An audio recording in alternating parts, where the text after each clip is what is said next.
나만의 건강이 아닌 우리 모두의 건강을 생각하는 방송. 더 건강한 대한민국을 꿈꾸는 개념 방송. 들리는 신문 히포크라테스.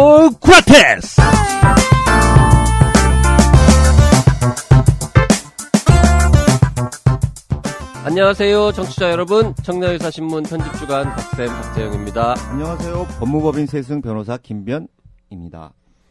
네, 지난 18일 네. 5.18 30주년이었습니다. 네, 벌써 30년이 그러네요. 흘렀네요. 예. 김변이나 저나 5.18 때는 어려가지고 네. TV 보면서 되게 좀 뭔가 나라에 큰일이 났나 보다 이러고 약간 걱정하고 뭐 그랬었죠, 우리 그 무렵에는. 그때 저는 TV가 없었던 것 같은데요. 에이, TV가 없어요.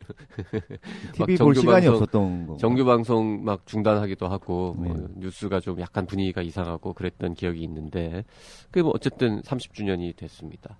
보통 이런 큰 사건에 대해서는 세월이 흐르면서 사람들에 따라서 평가가 달라지기도 하고 뭐 여러 논란이 생깁니다만은 정리된 거 아니에요? 이제 5.18은 민주화 운동으로 뭔가 네. 한국 사회의 발전에 어쨌든 기여했던, 결과적으로는 기여했고 당연히 있어서는 안 될 안타까운 일이긴 했지만 결과적으로는 또 그런 긍정적인 측면도 있고 뭐 하여튼 우리가 냉정하게 좀 쳐다보고 객관적으로 기억할 건 기억하고 해야 되는데 30주년이 됐는데도 여전히 5.18 관련 행사에서 뭐 물 세례, 계란 던지는 거, 뭐 노래를 뭘 부르니 안 부르니, 뭘 합창은 되고 재창은 뭐 안 되고 뭐 이런 논란이 계속됐어요, 여전히.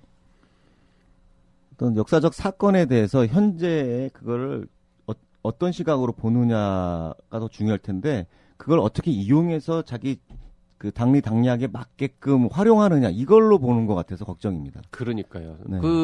그런 분들은 실제로 머릿속에서 떠오르는 자기의 어떤 판단하고 자기가 하는 말하고가 다를 거예요. 그렇죠. 아마. 그죠? 네. 네. 정치적 계산에 의해서 계산을 해가지고 과거를 보니까 유리한 쪽으로만 말을 하지 실제 속마음은 그렇게 생각하지 않을 그런 경우도 많을 것 같긴 합니다. 어쨌든 오랜만에 5.18 관련 뉴스들을 쭉 보면서 30주년이나 됐구나라는 참 세월이 빠르구나, 나도 나이를 그러네. 먹는구나 이런 생각을 그러네요. 한편으로는 네. 했고 또 한편으로는 30년이 지났는데도 여전히 다 같이 온 국민이 모여서 기념하고 추모하는 행사 하나도 못할 만큼 우리 사회가 아직 덜 성숙해졌구나 뭐 이런 등등 여러 가지 측면에서 좀 씁쓸함을 가졌습니다. 네, 이제 5월도 이제 막바지입니다. 날이 여전히 더워서 서서히 여름을 생각하게 되고 있죠, 그죠? 네, 뭐 휴가, 거의 뭐 여름 휴가 계획하시는 분들도 계시고. 이제 슬슬 세워야 될 것 같은 느낌 막 들어요. 네. 네. 자, 오늘 5월 22일 희구라에서는 분명히 법으로 인정되는 직업인데 범법자 취급을 받는 사람들에 대한 이야기 좀 궁금하시죠? 이따 들으시면 아십니다. 그리고 학부모님들의 걱정거리, 이 중이들 이거를 어떻게 한 방에 그 걱정을 날릴 수 있느냐 책이 나왔다고 하네요. 예. 오랜만에 나오겠네요. 네, 책녀를 만나보도록 하겠습니다. 희구라 104회 시작합니다.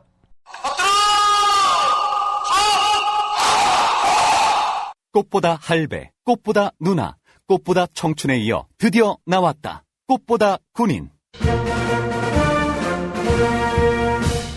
전직 군의관 형님들이 알려주는 안전한 군대 생활. 군대 간다, 건강하자, 꽃보다 군인. 엄마와 여친이 챙겨주는 꽃보다 소중한 청춘들의 입대 필수품, 꽃보다 군인. 엄마가 무심하거나 여친이 없으면 본인이 직접 사도 됩니다. 자, 뉴스 브리핑 시간입니다. 곽성순 기자 오늘도 나와 있습니다. 네, 안녕하세요. 곽성순 기자입니다. 예, 중동 호흡기 증후군 감염 환자가 국내에 유입된 것이 확인됐다면서요, 중동에서? 아니요, 중동에서 국내에 이제 중동에서 네. 걸려서 한국에 온 모양이던데요. 네, 맞습니다. 그러니까요. 예, 맞습니다. 예. 네. 예, 환자가 발생해서 김변도 그 말 한 거죠, 지금. 그렇죠. 네. 저만 중동 고등학교에서 왔다는 뜻이 아니고, 예. 중동은 뭐 부천 뭐 중동도 있고 네. 많이 있긴 한데. 부천 중동, 야 썰렁했어요. 네. 제가 어렸을 때 거기 근처에 살아가지고. 네, 아무튼 네. 그렇습니다. 그 메르스라고 보통 네, 부르는 네, 네, 기사가 네, 한동안 네. 한참 났다가 네. 그동안 안 나왔었는데 중동 갑자기 그러면 네. 애청자 여러분 미들 이스트 생각하시면 됩니다. 뭐 사우디, 다 알아요, 다 알아요. 이라크, 네. 이란, 시리아. 예. 메르스, 그러니까 네, 미들 네. 이스트 레스피러토리 신드롬, 네. 중동 호흡기 증후군 MERS인데 메르스라고 읽고 있죠. 네. 네, 그냥 그렇게 읽읍시다. 메르스로. 우리도. 네. 메르스로 읽겠습니다. 음. 그 질병관리본부가 지난 20일에 바레인에서 입국한 내국인 한 명이 이 메르스에 감염된 환자로 밝혀졌다. 이렇게 이제 공개를 했는데요. 이 질병관리본부 발표에 따르면 이 감염자는 68세 남자시고요. 나이 많으신 분이네요. 네, 나이가 좀 있으세요. 지난 4월 18일부터 5월 3일까지 바레인에 체류를 하셨고요.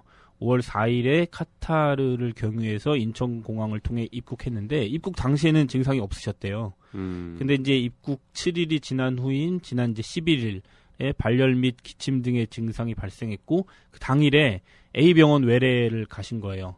그 다음부터 5월 이제 12일부터 14일까지는 B병원에 입원하셨고 17일에는 C병원 응급실 방문해서 또 20일까지 C병원에 입원을 하신 거예요. 한 3개 병원을 돌아다니신 거예요, 이분이. 네, 진단은 그때까지는 안 됐던 상황이고요. 그래서 이제 현재는 국가지정 입원치료병상에 이송해서 치료 중이시며 상태는 안정됐다.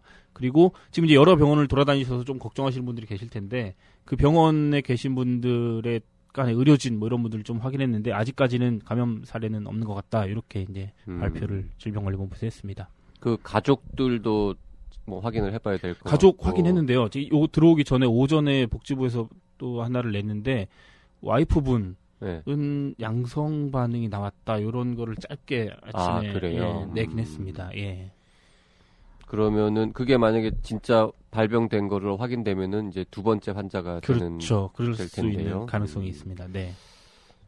중동 약간 뭐 글쎄 자세한 사연은 모릅니다만은 중동에서 보름 정도 체류하고 오신 분인데 발열 기침 증상이 있으면 첫 번째 병원 외래에서 진단하기는 좀 어렵다고 하더라도 3일 동안 입원하고 또 며칠 후에 응급실 가고 그 다음에 또 며칠 동안 입원하고 했는데 진단이 너무 늦게 된 거 아닌가 이런 생각도 약간 드네요. 그런 생각도 약간 중동 있는데 갔다 왔는데 열난다 그러면은 뭔가 검사해봐야 되는 거 아닌가요? 근데 지금 아직 초기기도 하고 이게 이제 감염병 관련된 거는 보도 지침 이런 게 또 따로 있어요. 그래가지고 보도를 좀 어떻게 해달라 이렇게 요청하는 부분들이 좀 있거든요. 그래서 네. 제한된 정보들만 지금 이제 나오고 있어가지고 네. 정확히 어떤 지금 상태다라는 것은 지금 제가 설명드린 요게 음. 가장 지금 디테일한 정보. 네, 뭐 괜히 네. 국민의 불안감을 부추길 그렇죠. 필요는 없으니까요. 네, 네. 그렇습니다. 자, 그래서 질병관리본부가 바빠졌겠습니다. 바빠졌죠. 이제 원래 이런 거 하느라고 있는 데니까 좀 바쁜데 이제 추가 유입, 국내 추가 전파를 막는 게 사실상 이제 가장 지금 중요한 일일 텐데요. 그래서 이제 질병관리본부장이 직접 지휘하는 중앙방역대책본부를 설치했고요. 그다음에 가족, 의료진 등 이 이제 감염자가 접촉하신 분들에 대한 역학조사 이미 들어갔고 제가 방금 설명드렸듯이 이제 결과가 조금씩 나오고 있고요. 그다음 중동 지역 입국자 전수에 대한 게이트 발열 감시 및 해당 국가에 대한 검역 강화 조치 등을 취하겠다 이렇게 발표를 했습니다. 게이트 발열 감시는 원래 하는 거 아니에요?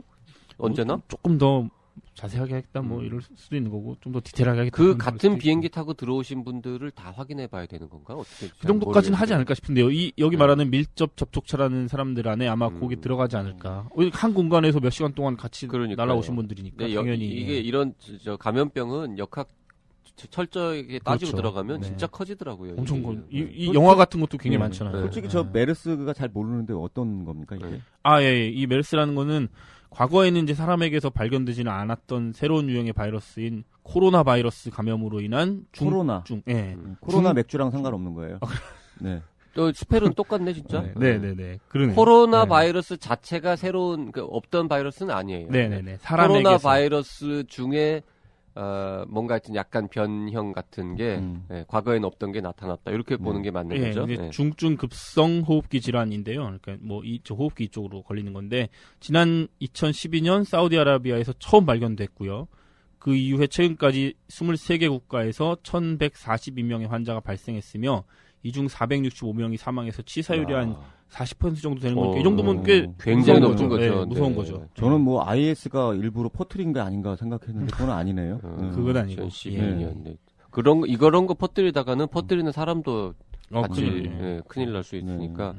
그 사스랑 비슷한 계열처럼 약간 느껴지네요. 그러네요. 분위기는. 요것만 봤을 네네. 때는. 그러니까 네. 호흡기로 전파되고 중증이고 급성이고 예. 네. 이름도 뭐 메르스, 사스 그건 다른가? 네. 자, 치사율이 이렇게 높으면 뭐 어떻게 지금 그 치료는 하고 뭐 이 중동이 좀 낙후된 의료 인프라가 낮은 지역에서 관리를 잘 못해서 치사율이 좀 높거나 뭐 이런 측면은 없나요? 에볼라처럼? 글쎄요. 그럴 수도 있을 것 같은데 이게 뭐 전 세계적으로 다 퍼져 있고 하는 거긴 하지만 네. 아마 거기서 좀 사상자가 많이 발생하거나 이러진 않았을까 싶은 생각도 좀 들긴 합니다. 예. 자, 뭐 환자가 뭐 그렇게 위독하거나 뭐 심각한 상태는 아닌가요? 네, 아직 그런 얘기는 없어요. 자료는 나오지 않고 있어서 지금 여기 아까도 이제 말씀드린 것처럼 치료 중이며 상태는 안정된 것으로 알렸다. 여기까지가 이제 환자 상태에 네. 최근에까지 나온 정보입니다. 네, 네. 네. 자, 뭐 우리 저 의료 수준이 굉장히 높으니까. 예, 네. 그렇죠. 예. 뭐 아까 68세 뭐 나이가 생각보다 많다라고 연세가 좀 했지만 있으세요. 예. 68세 정도는 뭐 요즘은 요즘 그렇죠. 이 정도의 요즘은 질병은 뭐 이겨내실 네. 수 있으리라고 기다려 보겠습니다. 네. 자, 다음 소식은 뭘로 갈까요? 백수어 백수어? 관련 예, 예, 소식이 또 있네요. 네네. 이번에는 이게 뭐 의사협회에서 가짜 백수어 사태에 대한 대응에 나섰네요. 네, 뭐 대응은 계속까지 하고 있었는데 오늘 좀 구체적으로 조금 나온 것 같더라고요. 이 가짜 백수로 논란이 이미 한 차례가 됐고 지금도 되고 있는 상황인데요. 이 제품을 이제 홈쇼핑에서 판매한 의사들이 있을 거잖아요. 저희가 몇 번 말씀드린 쇼닥터인데 한마디로 이제 백수하고 쇼닥터가 이제 결합을 한 건데 이런 분들에 대해서 대응을 좀 하기 위해서 의협에서 지난 20일에 쇼닥터 대응 TFT를 상시 기구로 발전시킨 쇼닥터 심의위원회를 구성하고 이 위원회에서 이 가짜 백수호 논란에 연루되어 있는 의사들에 대해 논의를 좀 해보겠다. 이렇게 좀 밝히셨다고 합니다. 심의위원회까지 만들었어요. 상설기구로. 그렇습니다. 네네. 어떤 분들이 참여하나요? 일단 고려의대 김병수 교수를 위원장으로 하셨고요. 그다음 간사는 의협 현재 이제 홍보 이사 겸 대변인을 맡고 있는 신현영 이사. 그다음에 유하진 법제이사, 조현우 의무이사, 주영숙 전 쇼닥터 대응 TF 팀장, 뭐 그다음에 고려대 미디어학부 심재철 교수 등이 이제 위원으로 참여하고 뭐 한 명 정도를 중앙윤리위원회에서 한 분 정도 더 참여하시겠다. 뭐 이렇게 지금 계획을 잡고 계신 것 같더라고요. 그 위원회에서는 뭐 어떤 일을 할 계획을 갖고 있나요? 심의위에서는 일단 방송 모니터링을 하셔서 이 문제되는 쇼닥터를 파악을 하고 이분들을 이제 방송통신심의위원회나 의협 중앙윤리위원회에 제소하는 역할을 우리가 좀 해보겠다. 이렇게 좀 이렇게 지켜보고 있다가 걸리면 우리가 좀 일리겠다. 뭐 이런. 근데 이제 내용이겠죠. 일단 그 백수어 관련해가지고 뭔가 이제 조치를 취하겠다를 거죠? 그렇죠. 아까 말씀드린 것처럼 그걸 콕 집어가지고 이번 심의위원회 제일 만든 먼저. 이후에 먼저 네. 한번 논의를 해보겠다. 백수를 판매할 때 출연했던 의사들. 네. 많아요?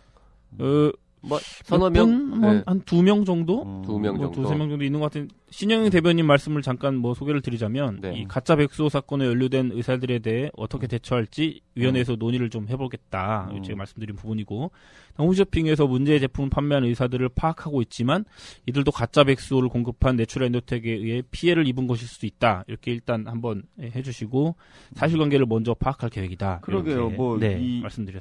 이 쇼닥터들이 그 뭐 내추럴 엔도텍하고 서로 공모해가지고 가짜 그렇죠. 약품인데도 예, 불구하고 뭐 네. 그랬으면 형사 그거는 문제가 범죄인 되겠지만은 거죠. 네. 글쎄요 이게 단순히 백수가 사회적 논란이 된다고 해서 이걸 여기에다 한 사람만 가지고 하겠다. 이건 그렇죠. 좀 이거는 형평성 문제가 나올 것 같은데. 사실관계를 파악하시는 이거 게. 저희도 기사 쓰면서 약간 이제 애매하고 까다로운 네. 부분인데 그 진짜 백수호의 음. 효능에 대해서도 우리가 뭐 굉장히 이제 의심을 갖고 있는 분들이 많잖아요. 검증이 안 됐다. 그래서 진짜 백수호를 파는 행위도 비판받을 대상이긴 한데 가짜 백수호는 당연히 이제 차원이 다르게 당연히, 또 그렇죠. 비판받을 할 대상인데 그럼 가짜인 줄 모르고 그렇죠. 판매한 예. 의사나 회사는 책임의 어느 수준이 정도 어느 책임을 정도인 져야 건지 되느냐. 예. 이게 지금 얼렁뚱땅하면서 백수호 자체가 문제니까 가짜 백수호 파문을 진짜 백수호를 뭐 이렇게 판매하거나 소개한 홍보한 의사들한테도 가짜에 대한 책임까지 다 묻는 거는 좀 그건 이건 너무 여론 재판인 거죠? 여론 재판인 건데. 근데 약간 그런 측면도 있지 않을까 싶어요. 이제 신분이 의사시잖아요, 이분들이. 그래서 네. 나와서 홈쇼핑 나와서 나는 의사다라는 걸 알리고 이제 하시는 건데, 그러면 어떻게 보면 이 시청자 입장에서는 저 의사가 이제 저 제품에 대해서 좀 검증도 해보고 안에 들어있는 것들도 좀 성분도 좀 보지 않았을까 뭐 이런 생각을 하고 만약에 보셨다면 네. 그런 측면에서 의사를 만약에 부른 거라면 그리고 그런 걸 알고도 의사가 참여 만약 했다면 그러면은 가짜 백수에 대한 책임을 좀 지셔야 되지 않을까 하는 생각이 저는 개인적으로 좀 들긴 합니다. 네. 지금 뭐 약간 비슷한 얘기인데 김변 그 뉴스 봤어요? 그 가수 김창렬 씨가 네. 예. 자기 무슨 식품 회사 광고 모델이 됐는데 그 식품 회사에서 물건을 너무 광고랑 다르게 터무니없이 거지 그렇죠, 같은 예. 거를 팔아가지고요. 네. 그게 이제 그 소비자들이 먹어본 사람들이 다 욕하고 난리가 난 거예요. 네. 그러면서 회사는 잘 모르는 회사니까 네. 김창렬 씨는 그렇죠. 유명한 네. 사람이잖아요. 네. 그래서 신조어들이 생겼다는 거예요. 창렬스럽다. 창렬하다. 이게 음식이 정말 거지 같다. 맛이 겉만, 없다. 겉은 되게 번지르는데 말은 번지르르한데 뭐 포장은 근사한데 김창렬 씨 입장에서 굉장히 억울한 네, 거죠. 네. 그래서 김창렬 씨가 이 소송, 광고 계약 해지를 하고 그 광고주한테 이런 황당무계한 물건을 팔면서 날 광고 모델로 써서 이 손해를 입었다라고 이제 소송을 그렇죠. 제기했어요. 네. 이런 뉴스 못 봤어요. 못 봤어요. 어떻게 생각해요? 최근 뉴스인데. 며칠 안 됐어요. 그거는 네. 저는 맞다고 봐요. 왜냐면은 네. 가령 우리 연예인들이 가끔가다 음주 사고 내고 뭐 도박으로 연루되고 그러면 기존의 광고 회사들이 자르죠. 자른 건 뿐만 아니라 손해배상 소송까지 하잖아요. 맞아요. 맞습니다. 근데 그 역인 거죠, 말하자면. 그렇죠. 예, 광고에 출연했던 그 연예인들은 모르게 제품질이 너무 나쁘다. 그러니까. 그러면 이제 그 연예인들이 오히려 역으로 그 회사에 대해서 손해배상 소송을 할 수 있어야 되는 거죠. 서로 맞아야 되는 거죠. 잘하면 이길 수도 있다 이렇게 볼 수 있는 저는 그렇게 거군요. 볼 수도 있죠. 아니, 그리고 심지어 이게 이 창렬스럽다 이런 말이 비단 음식에만 쓰이는 게 아니라 인터넷도 그렇게 빨리 퍼지잖아요. 최근 핫한 뭐, 유행어예요. 뭔가 좀 허세 후지면 나 다 창렬스럽다 이러고 지금 김창렬 씨는 정말 환장하는 거지. 진짜 환장을 노렸죠. 네. 근데 이거 노이즈 마케팅으로 또 네. 영원히 김창렬 씨가 더 유명해지는 건가요? 네, 볼 수도 그렇죠. 있네요. 약간 이제 잊혀지고 있는 그러니까 연예인이었는데 김창렬 씨도 제가 볼 때는 뭐 이렇게 아주 선하고 정의롭고 뭐 아름답고 이런 컨셉은 아니잖아요. 솔직히 그쪽은 네, 아니시죠. 예. 네. 그리고 좀 개구장스럽고 또 뭐 경찰이랑 약간 예. 좀 자주 가까우시고 예. 이런 파이터 뭐 이런 네, 파이터 그렇기 때문에 이미지죠, 뭐 창렬 씨 입장에서는 뭐 계속 거론이 되는 게 대중의 어떤 관심을 받고 있는 건 나쁘지는 않다고 봅니다. 근데- 지금은 좀 안 네. 좋겠지만. 아니 그래도 일단 창렬스럽다가 예를 들어서 이렇게 좀 사람이 거칠다 뭐 이렇게 싸움을 잘한다 이런 거면 멋있는 거. 약간 그래도 멋있는 측면도 있지만 그 뭐 음식이 거지 같다 이거 굉장히 기분 나쁘기는 하죠. 예. 근데 지금- 그거 쓰시는 분들도 그거 오래 안 쓰실 것 같아요. 그런 뜻으로는. 아니, 네. 꽤 제가 느끼기에는 꽤 됐어요, 지금 이게. 아 그래요? 네, 요즘 근데 뜨고 있어요. 그 제품을 제가 본 지 꽤 됐거든요, 그 사진을. 네. 근데 너무 진짜 심했어요, 그 제품이. 아, 무슨 정말 후졌어요. 갈비 뭐 이런 걸 했던 걸로 제가 기억나는데 표장지는 정말 막 어마무지한데 열어보면 고기 한 2서점 이렇게 들어있고 막 다 말라 비틀어져 있고 막 이런 사진이 굉장히 많이 올라왔어요. 그래요? 전 김창렬 이제- 씨가 소송 걸어서 네. 거액을 받아내셔도 될 것 같습니다. 저도 뭐 김창렬 씨가 소송을 아직 제기 안 했으면은 저 좋은 로펌 하나 소개시켜 드리려고 그랬는데 이미 했다고 하니까 네. 네. 뭐 참고로 저는 그건 전문이 아니니까 네. 예, 전문 변호사님을 찾아가십시오. 그래야죠. 네. 자, 이 쇼닥터 그러니까 백수호 가짜 백수호 때문에 크게 피해를 입은 만약에 의사가 있다면 내추럴 엔더텍을 상대로 소송을 걸 수도 있겠네요. 그렇죠. 그런 논리라면. 네. 그렇네요. 지금 제가 김창렬 씨 얘기를 듣다 보니까. 네. 그렇게도 오히려 그래서. 피해자일 수도 있죠. 네. 예. 하지만 그러니까 백수호 진짜 백수호 자체의 효능에 대해서도 상당히 의료계 내에서 논란이 많은 상황이기 때문에 네, 네. 예, 아마 소송 거시는 분은 없을 것 같긴 합니다만. 그러실 것 네. 같아요. 어쨌든 의료계에서 뭐 적극적으로 쇼닥터 문제 대응하는 건 좋은데 너무 또 이렇게 그러니까 네, 몰아붙인다 너무 그럴까요? 시적절한 건 굉장히 중요하죠. 네. 그렇지만 어떤 이런 심의회를 하고 의사협회라고 하면은 전반적인 거 아울 수가 있어야지 뭐 네. 여론에 좀 떴다고 그거 휘둘려가지고. 하고 뭐 이거는 네, 그리고 예. 자칫 이런 의사들에 대해서 너무 세게 뭐 제재를 하거나 이러면 국민들은 잘 맥락을 모르시는 분들은 가짜 백수호가 의사 탓이었어 이렇게 생각하실 수도 그럴 있죠. 수도 있겠네요. 예. 그런 오해가 생기지는 네. 않도록 그 뭐라 약간의 톤 조절 이런 건 좀 필요하지 않을까 충분히 이런 그 정도 생각을. 현명하시다고 저는 알고 있습니다. 네. 아 그래요? 나는 왜 몰랐을까요? 자 하나만 더 하죠. 병원 의료진이 악성 댓글을 올린 환자한테 이 소송을 걸었는데 네. 그 환자가 유죄 선고를 네. 받았다고요? 네. 예. 야, 이것도 참 특이한 사건인 그러니까 것 같아요. 병원 때문에 뭔가 후유증이 생겼다 내가 네. 그런 글을 인터넷에 올렸는데 이게 허위 글이라는 게 밝혀져서 벌금을 문 사례인데요. 네. 내용을 좀 제가 말씀을 드리면 A 씨라는 분이 지난 2013년에 이제 의료법인인 B 병원에서 계단을 내려오다가 넘어져서 응급실로 이동해 진료를 받았고 뇌 CT 촬영과 수액 투여를 받았어요. 근데 이제 이 받은 이후에 의료진이 입원하라고 얘기했는데 이 사람이 입원을 거부하고 자의 퇴원서를 작성한 뒤에 퇴원을 하신 거예요. 네네. 난 퇴원하겠다. 다 네. 났으니까. 근데 이 이후에 A 씨가 2014년 5월에 포털사이트 게시판에 그 B 병원 원장이 환자를 방치해서 내가 이제 장애 후유증이 생겨서 고생한다. 뭐 이런 이 내용이 담긴 제목으로 게시글을 올린 실명으로? 거예요. 실명으로? 예. 아, 예. 그다음에 이제 그 내용을 보면 이 B 병원 원장이 나를 방치해서 내가 길에서 자꾸 쓰러지고 그다음에 이 병원에서 내가 후유증이 얻어가지고 자꾸 쓰러지고 병원장과 후유증에 대해 논의하자고 했는데 그럴 필요 없다 뭐 안 한다 뭐 이런 식으로 했다 뭐 이런 내용들을 그 글에다 이제 담은 거죠. 네. 그리고 그 같은 해 9월에는 이 B 병원 3층에서 병원의 관리 소홀로 미끄러져서 머리를 다치고 어깨에 금이 갔는데 병원에서 나를 방치했다. 방치 안 하고 치료만 해줬어도 이런 장애 후유증이나 뭐 이런 것을 내가 걸리지 않을 것이다. 뭐 이런 얘기를 하는 글을 한 차례를 더 올린 거예요. 그래서 이제 재판부가 이 내용을 쓱 이렇게 봐가지고 이 A 씨의 외래 기록지나 응급실 진료 기록부, 뭐 자해 퇴인서 이런 게 다 남아 있으니까 그걸 근거로 해서 이 A가 게시한 글이 허위다라고 판단하고 벌금 50만 원형을 선고했다. 이런 내용입니다. 검찰이 명예훼손 혐의로 기소했고 이거 검사가 인지 수사했을 것 같지는 않고 그렇죠. 아마 병원 네. 측에서 아마 고소고발 뭐 이런 게 그렇겠죠. 있었겠죠. 예. 네, 그리고 재판부에서는 유죄를 인정해서 벌금 50만 원형.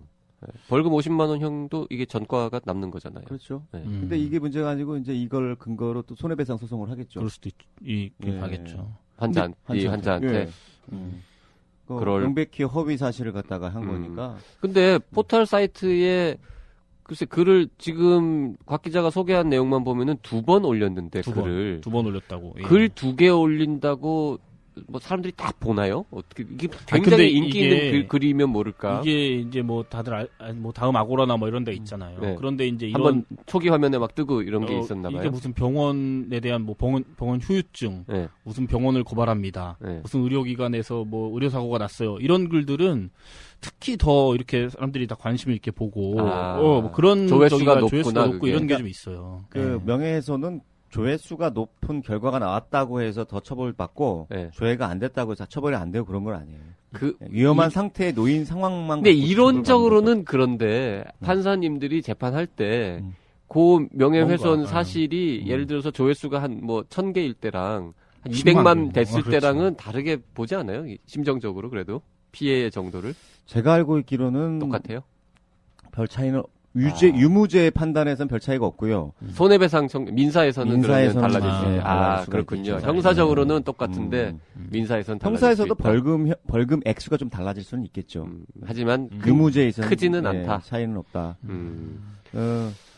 참, 왜 그러셨을까요? 아마 아니, 이게 A 씨는 너무 쉽게 좀 생각하시는 게 아닌가 싶어요. 이제 의료기관들이 이런 상황에 처하면 네. 보통 이제 이거를 이런 아니, 식으로 그러니까 해서 지금 우리가 상상을 해보면 이 A 씨가 병원 계단에서 넘어진 게 아마 뭐 저기 면회를 갔다 오시거나 뭐 외래 진료를 가셨거나 뭐 무슨 이유로인가 병원 내에서 실제로 넘어지긴 하셨죠. 넘어지셨는데 예, 그냥 예. 혼자서 넘어지신 건데 그거를 다쳤고 증상은 크게 처음에 별로 없었겠죠 아마. 그러니까 집에 그렇죠. 가겠다고 해서 난 그리고 사인하고 심지어 이제 자기가 퇴원하겠다고 내가 하신 가겠다고 거니까. 입원하라는데 뭐 이 정도로 무슨 입원이냐 뭐 바가지 씌우는 거 아니냐 그렇죠, 이러고 그렇죠. 이제 그럴 퇴원을 수가 하셨겠죠. 근데 나중에 알고 보니까 후유증이 생겼고 뭐 치료비도 쓰셨을 테고.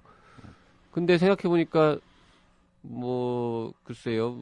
뭔가 좀 약간 억울한 것 같기도 하고. 이게 억울하시죠. 돈이 좀 없을 수도 있고. 자의퇴원서에다 도장을 찍은 것이 이제 화근인 거죠. 그렇죠. 그게 만약 없었으면 자기 부정을 해야 되는 거예요. 그러니까요. 예. 네. 그러니까 병원에서 아니 당신이 퇴원하겠다고 했는데 해서 사인한 것까지 했지 않냐라고 하는 순간 네. 이제 그 순간 그걸 받아들일 건지 네. 아니면 이 사인이 조작된 거거나 아니면 내가 뭘 모르고 있는 상황에서 했다. 한 거구나 이제 이렇게 되잖아요. 그럼 선택을 사다리를 타야 되는데 수긍하는 쪽으로 탄 게 아니라 반대쪽으로 타시는 거죠. 그러면서 병원이 더 미워지는 거고 병원은 그걸로 손을 딱 닦으면서 자기는 아무런 책임이 없다라고 하니까 이제 굉장히 스트레스를 받고 이런 이제 뭔가 해코지를 해야겠다. 그렇죠. 해코지. 그렇죠. 예. 그러니까 뭐 특별히 뭘 바라고 했다기보다는 그렇죠. 분이 안 풀려서. 그렇죠. 아니 그래요. 분이 안 풀렸다는 표현도 좀 이상한 게 뭐에 대한 분이 안 풀리고 병원 측이 잘못한 건 없잖아요. 근원적으로 들어가면 자기한테 화를 내야 되는데 그렇죠. 본인에 대한 자기한테 화를 낼 수는 없고 네. 그러니까 자기한테 화를 내면 체념으로 가게 되는데 자기 부정이 일어나는 거죠. 아니다 이거는. 뭐 이런 것도 있지 네. 않을까? 왜 나를 그때 더 적극적으로 잡지 않았냐? 맞아요. 그런 경우는 생각이 있어요. 있겠죠. 예. 네. 그러니까 좀 더 의학적으로 날 잘 설명해주면 실제로 더 큰 뭔가 문제가 생긴 경우에 그런 판례들은 꽤 있던 것 같은데요. 자의퇴원 각서에 사인을 했지만 의사가 설명이 부족했다. 더 충분히 설명해서 정말 위험한 상황인 것을 제대로 환자한테 알려줬더라면 환자가 퇴원하지 않았을 것이다. 그래서 자의퇴원 각서를 사인했지만 병원의 책임이 어느 정도는 그런 있다. 경우는 이런 사망에 이를 정도의 네. 치명적인 그 손상이 발견이 됐고 그 부분에 대해서만 해당이 되고요. 이렇게 또 장애가 남을 정도라든지 이것까지는 자의퇴원 각서가 무효가 되는 경우는 없습니다. 근데 사망이 된 경우는 무효까지는 아니더라도 어느 정도 병원 책임이 인정되는 있죠. 경우들은 몇 번 있었던 것 같아요. 옛날에도. 근데 장애도 개인으로 느끼기에는 굉장히 이게 큰 상실감이나 이런 걸 주는데 아주 심한 장애면 모르겠지만 그렇다고 병원에서 그러니까 그 환자의 자기 결정권을 무시할 수는 또 없는 거예요. 또 그 무시하고 당신 그냥 잡아가지고 입원시켜가지고 그럼 강제 입원되는 거고. 그래서 그런 거예요. 굉장히 어려운 문제고 자의퇴원 각서를 쓰고 나갔는데도 병원의 책임이 인정되는 사례는 극소수여야 맞는 그래야 거예요. 될 것 같긴 하네요. 네. 그러니까 그죠? 그게 그 내용이 사망에 이를 정도까지 위급한 상황이라고 한다면 여기 전제가 되겠죠. 네. 기타 사망에 이를 정도까지는 아니고 네. 그런 경우에는 자의퇴원 각서에 대해서 그걸 어떻게 할 수가 없어요. 그러니까 지금 정상적인 판단력을 가진 의사가 볼 때 이 사람은 집에 가면은 내일 죽을 것 같아. 죽을 확률이 막 90%예요. 근데 설명을 대충 입원하셔야 돼요라고 했는데 전 집에 갈래요. 뭐 그러시죠. 이러고 보내버렸다면 그러면 문제죠. 책임이 있다라는 거예요. 하지만 그런 경우가 아니면 자의퇴원 각서 받고 나가신 분들은 나중에 잘못됐을 때 병원 측의 책임을 묻기는 굉장히 어렵다. 네. 네. 그리고 아마 변호사 찾아갔을 수도 있어요. 이 환자분이 이 환자분도 안 된다고 얘기를 들으셨겠지. 절대 안 됩니다. 이 경우는 이라고 답을 하니까 열받아서 병원 가가지고는 그래도 좀 치료비라도 좀 줘. 안 그러면 내가 해코지 할 거야라고 말을 했을 수도 있는 거고. 네, 이게 비단 환자들만 그런 게 아니고요. 의사들도 공단이나 심평원이나 복지부에서 실사 나오잖아요. 그럼 막 어리둥절하고 있는 상태에서 막 사실 확인서 쓰라고 해요. 네네. 그렇죠. 사인하라고. 사인하라고 하죠. 그럼 뭐 이거 큰 문제 안 생긴다고 사인을 해줘요. 그리고 난 다음에 무슨 행정처분 나오잖아요. 똑같은 반응이 나옵니다. 그렇죠. 자기 부정이 이제 자기 부정을 할 거냐. 나는 이게 뭐 이래서 이제 변명이 막 나오는 거예요. 그러면서 막 화가 나기 시작하는 거죠. 똑같습니다. 야, 이 간단한 사례를 가지고 우리가 이렇게 많은 얘기를 할 수 있네요. 그래서 대본도 사인을 없이. 하는 건 굉장히 신중해야 됩니다. 신용카드에 사인하는 결론은 사인은 똑같은 신중하게. 거라고 생각하시면 안 돼요. 그럼 요 얘기의 결론은 사인은 신중하게. 예. 요걸로 정리하면서. 신용카드에 사인하듯이 사인하면 안 된다. 자, 오늘 뉴스 브리핑 여기까지 하도록 하겠습니다. 곽 기자 수고했습니다. 네. 수고하셨어요. 네, 감사합니다. Please listen carefully. 9개 병원에서 일어난 연쇄살인, 최소 40명, 최대 400명의 희생자. 그러나 16년 동안 아무도 몰랐다. 그 남자 좋은 간호사. 우리 병원에 연쇄살인범이 있다. MBC 신비한 TV 서프라이즈에 소개된 희대의 연쇄살인범 찰스 컬렌의 소설 같은 실화. 그 남자 좋은 간호사. 우리 병원에 연쇄살인범이 있다. 절찬 판매 중. 우리나라에 마취 전문 간호사라는 제도가 있습니다. 1973년부터 있었던 아주 오래된 제도고요.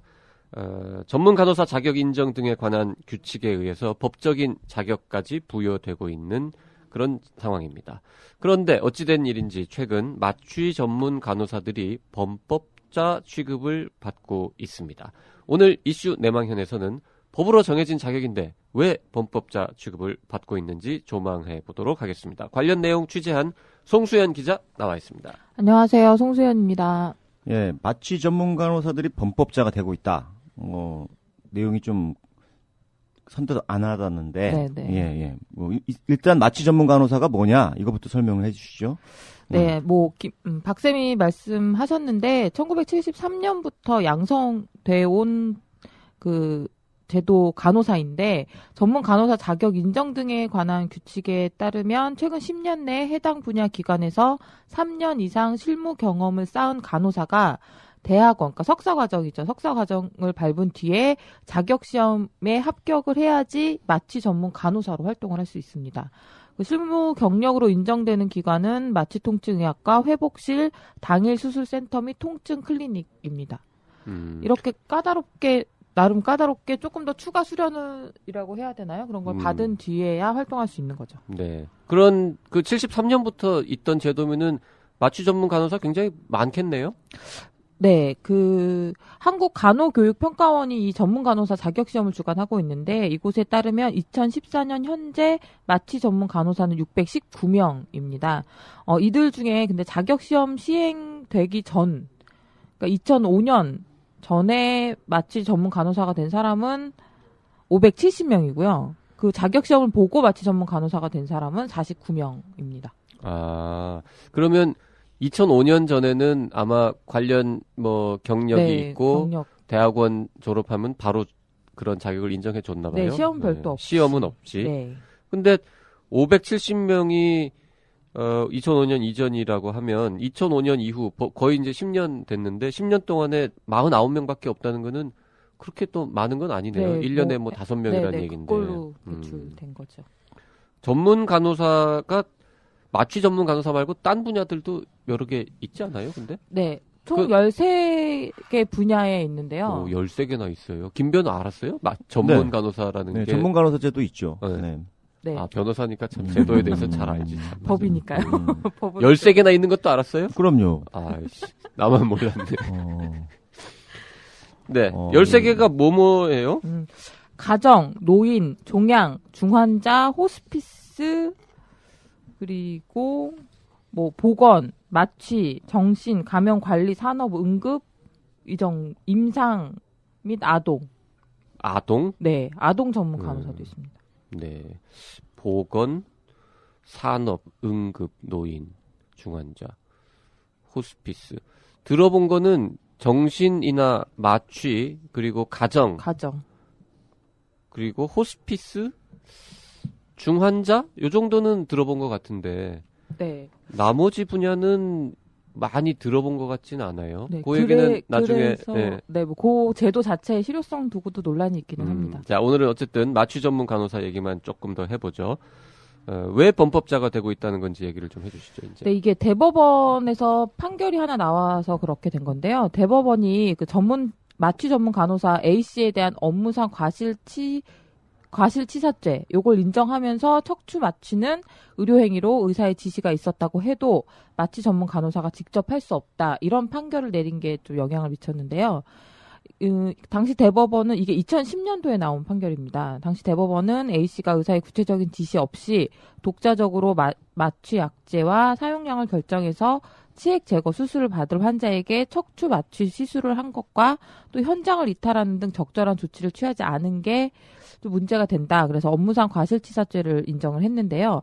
특히 당시 판결문에서 전문 간호사라고 하더라도 마취 분야의 전문성을 갖는 간호사가 간호사인 자격을 인정한 것뿐이며 비록 의사의 지시가 있었다고 하더라도 의사만 할 수 있는 의료 행위를 직접 할 수는 없는 것은 다른 간호사와 마찬가지이므로 의료법 위반이다. 이렇게 판결을 내렸습니다. 자, 뭐 이 판례가 2010년도에 있었던 네, 거죠. 2010년 저도 3월. 요 네. 내용은 알고 있는데 어떤 사건이었어요? 그러니까 마취 전문의는 아예 없었던 거예요? 네, 그러니까 제 기억이 정확하다고 한다면 네, 오래돼가지고 이게. 이 사례 자체는 왜 로컬 의원급이나 이런 네. 데서는 마취 전문의를 상주해서 근속시키지 못하는 경우들이 있잖아요. 그래서 이제 말하자면 성형외과나 이런 데서 보면은 출장. 이제, 프리랜서식으로 네. 이렇게 이제 오셔가지고 하는데 이 마취 전문 간호사가 그 외관상 마취 의사처럼 이렇게 보였던 거예요. 그래서 초빙을 할 때도 간호사로서 초빙을 한 게 아니라 마취 의사. 마취 의사인 줄 알고 초빙했다고요? 그렇죠. 예. 이제 그런 그러면 집도의가 속은 거예요? 그러니까 그렇다고 주장을 했죠. 그렇다고 주장을 예, 했다고. 예. 예. 그래서 뭐 당연히 의사인 줄 알았다. 그러니까 의사기 때문에 굉장히 재량을 많이 준 거죠. 마취를 하는 데 있어서 그랬는데 이제 나중에 이 사고가 발생하고 나중에 알고 보니까 의사는 아니고 전문 간호사다. 이제 이렇게 했을 때 법적 판단이 어떻게 됐냐라고 이제 사건이 이제 진행이 된 거죠. 그래서 여기 또 나와 있듯이 보면은 이제 현장을 떠나가지고 의사라고 한다면 그 마취라는 게 마취만 하는 게 중요한 게 아니라 마취하고 회복하는 과정에서도 계속 모니터링을 해줘야 되잖아요. 근데 아마 그거는 또 주치의한테 맡기고 현장을 이탈을 했던 것 같아요. 그리고 또 그 마취제의 용량이라든지 투여 부위 뭐 이런 것들이 당연히 주치의 입장에서는 마취 의사라고 생각을 했으니까 이름을 한 거고. 그래서 척추 마취를 했고. 그렇죠. 네. 그러니까 이제 거기서 이제 발생이 된 거죠. 사고가 발생이 됐는데 이 책임을 누가 져야 되느냐라고 해서 이 판례가 나온 것으로 저는 알고 있는데 네, 뭐 송 기자 맞죠? 네, 비슷합니다. 그래서 간혹에서도 이거를 한 개인의 간호사의 문제를 그렇죠. 이거 확대해서 전체적으로 모든 확대하는 전체적으로 게 확대하는 조금 문제가 어려울 있다. 거다라고 보고 네. 있는데 그래도 이제 이 판례에서 그 대법원 판사들 생각하는 대법원 재판관들이 생각하는 입장은 뭐냐면 주치의가 지속적으로 그 여러 가지 그 상황을 제압하고 있어야 된다. 관여를 하고 있어야 되는데 그 말하자면 획일적으로 이렇게 딱 선을 그어가지고 마취 부분은 네가 알아서 해. 뭐 이렇게 했던 거는 안 된다라는 취지가 밑에 깔려 있지 않은가 이렇게 싶은데요. 예. 저희가 그 판례를 자세하게 검토하고 지금 네. 얘기하고 있는 게 아니라서 좀 그렇긴 한데요. 이 의사도 아마 책임을 공동으로 졌겠죠, 아마? 이런 경우라면? 그렇겠죠. 네, 네. 어느 정도는. 네.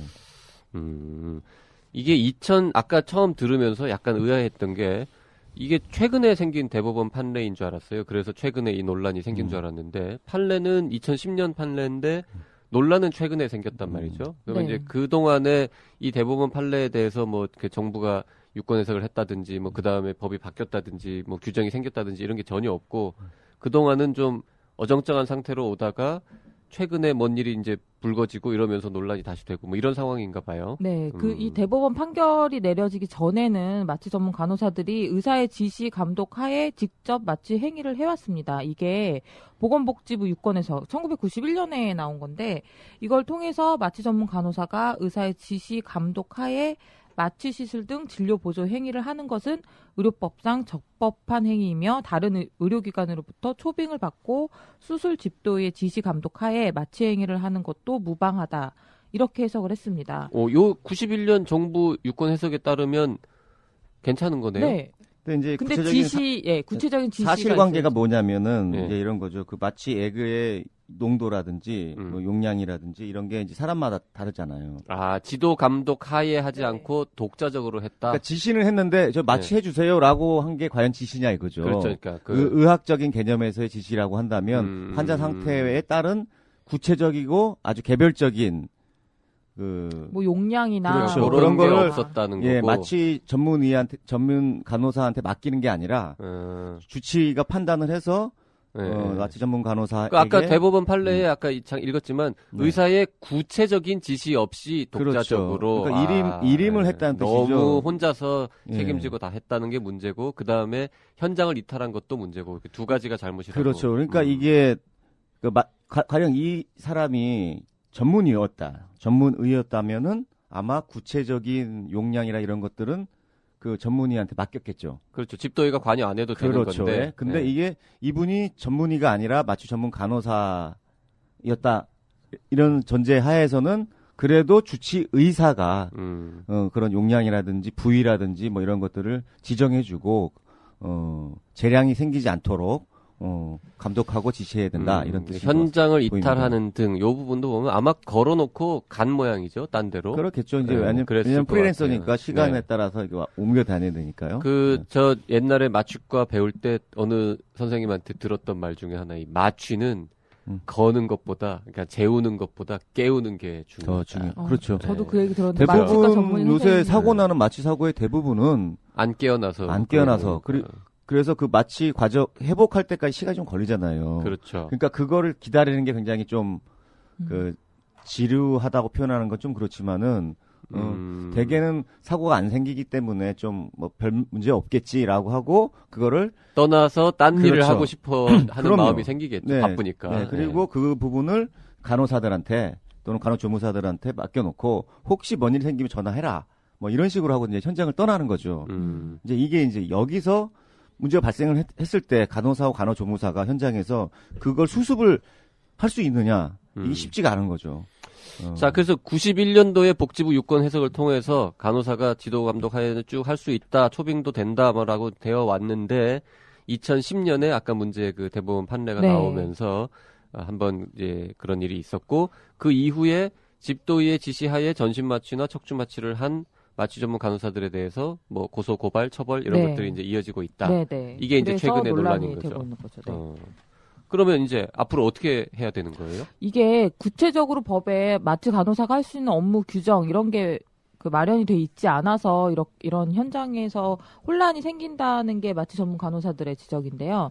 그래서 의사의 지시 감독 하에서 마취 전문 간호사가 하는 마취는 적법한 행위로 인정해야 한다는 입장을 보이고 있습니다. 그 마취 간호사회는 대법원 판결 자체에 좀 문제가 있다고 지적을 하고 있는데 정부가 실무 능력을 인정해서 법적인 자격을 부여한 전문 간호사의 업무 범위를 그냥 일반 간호사와 동일하게 본 것 자체가 좀 잘못이다 이렇게 주장하고 있고요. 그래서 현재 의료법에는 이 마취 전문 간호사의 자격 인정 요건에 대한 내용만 있고 그 보건복지부령인 아까 말씀드렸던 전문 간호사 규칙 거기에는 거기에 그렇게 업무 범위에 대한 구체적인 게 없어서 의료 현장에서 마취 행위를 시행하는 마취 전문 간호사가 좀 혼란을 겪고 있다. 그리고 또 의료법 위반이라는 불합리한 상황에 처해 있다. 이렇게 주장하고 있고요. 그래서 이 역할을 정립하고 업무 범위에 대한 법제화로 현장에서 마취를 행하고 있는 마취 전문 간호사들이 조금 더 당당하게 일할 수 있는 환경을 마련해 달라 이렇게 요구하고 있습니다. 이거는 마취 전문 간호사뿐만 아니라 마취 전문 간호사를 초빙하는 의료계 입장에서도 좀 이해관계가 있는데 네. 의료계 입장은 뭔가요? 이게 뭐 최근에 또 그 마취 전문 간호사한테 하라고 했다가 그 건 때문에 처벌을 받은 의사가 있더라고요. 부산 지역에서도. 그래서 그 경우는 의사가 처벌을 받았어요. 네, 의사도 그런 방조를 하는 뭐 무면허 의료행위를 방조하는 혐의로 이렇게 처벌을 받을 수 있다고 하더라고요. 의료계 쪽은 일단은 근데 기본적으로 마취는 의료행위이기 때문에 의사가 해야 한다는 입장입니다. 그러니까 마취 간호사가 직접 환자에게 마취액을 주사해서 척추 마취를 시행하는 행위는 의료법상 무면허 의료행위에 해당한다.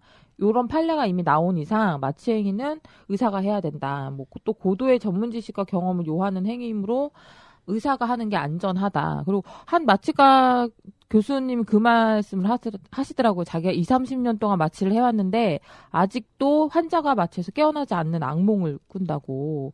그만큼 마취는 좀 고도의 전문 지식이 필요한 행위다 이렇게 주장을 하고 있고요. 의협의 뭐 공식 입장도 마취는 간호사가 독자적으로 할 수 없다 이겁니다.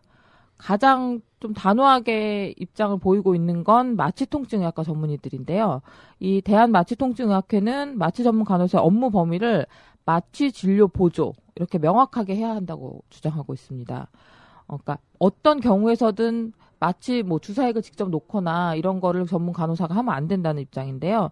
그래서 그 전신 마취 시 마취 유도, 각성, 발관 이거와 그 척추 마취 시 척추 주사는 마취통증의학과 전문이나 마취에 대한 소정의 교육을 받은 의사가 직접 수행해야 한다는 입장이고요.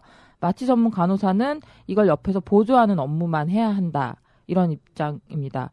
근데 일부 개원가에서는 이 마취통증의학회가 너무 마취 기준을 관련해서 강화하려 하고 모든 마취를 마취과 전문의만 해야 하는 식으로 좀 분위기를 조성하고 있다고 좀 불만을 토로하기도 합니다. 자, 이거 김변도 좀 고민하고 있는 주제일 것 같긴 한데 어디까지 규정하는 게 제일 적절할까요? 그러니까 정부 입장에서는 마취 전문 간호사 제도를 도입했는데 네. 사실상 뭐 역할을 줘야 될 거 아니에요. 이 의료계 전문 학회 입장이나 의사협회 입장이나 이런 거 봤을 때는 일반 간호사나 간호조무사하고 별 차이가 없는 거죠. 그렇죠. 네. 그러니까 네. 뭐 역할이 별로 없는 거다. 지금 이렇게 볼 수가 있는 거라서 이것도 제도가 만들어진 지 좀 됐잖아요. 그리고 현재 상황도 좀 많이 바뀌었고 그리고 환자에 대한 안전 의식이라든지 특히 마취 사고가 상당히 요새는 문제가 많이 네. 되고 있죠. 그러니까 이런 사회 현상을 반영해가지고 좀 디스크립션을 정확하게 좀 해줄 필요가 있어요. 그러니까 뭐 취의생사 같은 경우에도 항상 이런 문제가 있었어요. 그래서 어디까지 취의생사가 할 수가 있느냐. 그래서 아예 구체적으로 뭐는 할 수 있고 뭐는 할 수 있고 뭐 이렇게 딱딱딱딱 정해줬거든요. 그러니까 이렇게 마취 전문 간호사 제도를 갖다가 아예 없애거나 형해화 시키지 않으려면 어려운 말 쓰시네요. 네. 예. 무용지물로 만들지 않으려면 네. 법원 판결문에 흔히 나오는 표현이에요. 네. 쓸모없게 만들지 않으려면 네. 뭔가 좀 구체적으로 논란이 있는 걸 정리해 줄 필요가 있겠습니다. 그러려면 사회적 합의가 필요하겠죠. 문제는 대학병원이나 큰 병원에서 이런 일이 이제 많이 발생하지는 않을 거예요. 이제 로컬 병원이라든지 마취 전문의들이 많이 없는 곳에서 마취과 그 인력 수요 때문에 상대적으로 그 임금이 저렴하다고 할 수 있는 마취 전문 간호사들을 많이 활용을 하고자 하는 욕구도 있다는 거를 그걸 또 무시할 수는 없는 거겠죠. 너무 이상적인 것만 얘기할 수는 없잖아요. 이 여건 그 환경을 고려해가지고 그 사회적 파장까지 생각을 해서 상황을 좀 정리할 필요가 있다. 그리고 또 마취도 여러 가지 유형이 있잖아요. 네. 독소 마취부터 시작해가지고 뭐 수면 마취도 있고 전신 마취도 있고 단계별로 어디까지 관여를 할 수 있게 하겠냐. 그러게요. 네. 네. 논의가 필요합니다. 네. 근데 마취과 학회에서 얘기한 거 보면 전신 마취시는 거의 다예요. 이제 마취 유도, 각성, 발관 뭐 이게 다니까. 네. 네.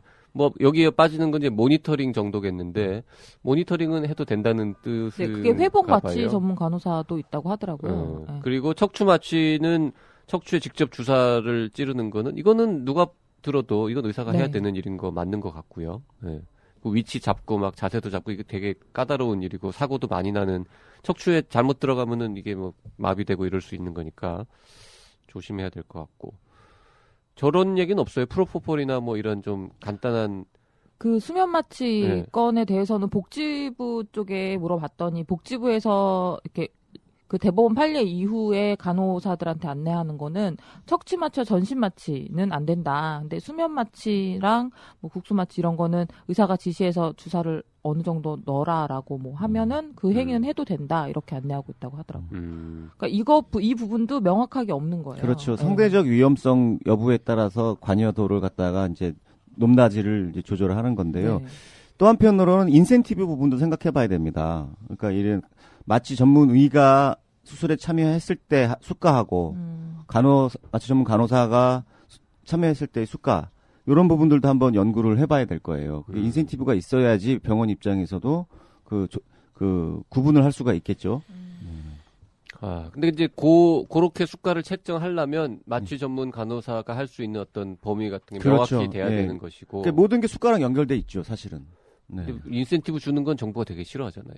근데 정부도 그 비슷한 입장을 보였는데요. 아, 그래요? 그러니까 네. 이번 마취 전문 간호사 이 사건을 계기로 해서 전문 간호사 제도 전반을 좀 손질을 해야 된다라는 입장을 보이고 있습니다. 그러니까 뭐 마취 전문 간호사뿐만 아니라 현재 운영되고 있는 13개 분야라고 했잖아요. 네. 총 전문 간호사 제도 자체가 좀 임상 현장과는 동떨어져 있다. 배출되는 그게. 그래서 이 부분에 대해서 좀 개선을 해야 된다라는 의지를 보이고 있는데요. 아까 제가 쭉 읊어드렸는데 그중에서 들어보지도 못한 분야가 있다고 말씀을 두 분도 하셨는데 이렇게 총 13개 분야에서 배출되고 있는 전문 간호사가 2014년 기준 총 13,906명입니다. 그러니까 복지부는 근데 이 전문 간호사들 중에 일부는 임상 현장에서 그렇게 그 필요성이 크지 않는데도 좀 배출되고 있다라고 보고 있고요. 그래서 그 간호교육평가원에 연구 용역을 의뢰해서 이 연구 용역 결과가 나오면 그걸 토대로 해서 좀 개선을 그래요. 하고 그게 네, 거기에 따른 인센티브도 줄 수 있다. 뭐 이런 입장이더라고요. 네. 세월이나 시대가 바뀌면서 제도도 변화가 있어야죠. 이 마치 전문 간호사 제도가 발생하게 된 이유 중에 하나가 전문 의료 인력 의사들의 부족 이런 것들을 공백을 메꾸기 위해서 만들어진 예를 들어서 조산원 같은 경우에 조산사 네. 그죠? 지금은 거의 없죠 이제. 예.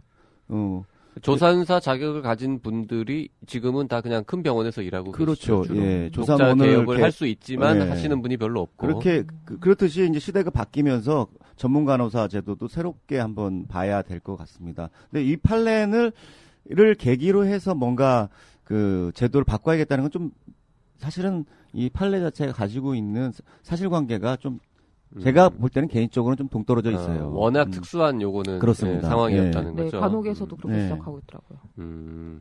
그러니까 2010년 이후에 즉시 논란이 되지 않고 네. 세월이 좀 더 흐른 다음에 자꾸 뭔가 혼란스러운 이런. 상황이 지속되니까 이제는 언제까지 이런 어정쩡한 상태로 갈래 좀 정리합시다 이런 얘기가 정부든 뭐 의료계든 뭐 네. 간호계든에서 다 나오는 거군요. 네.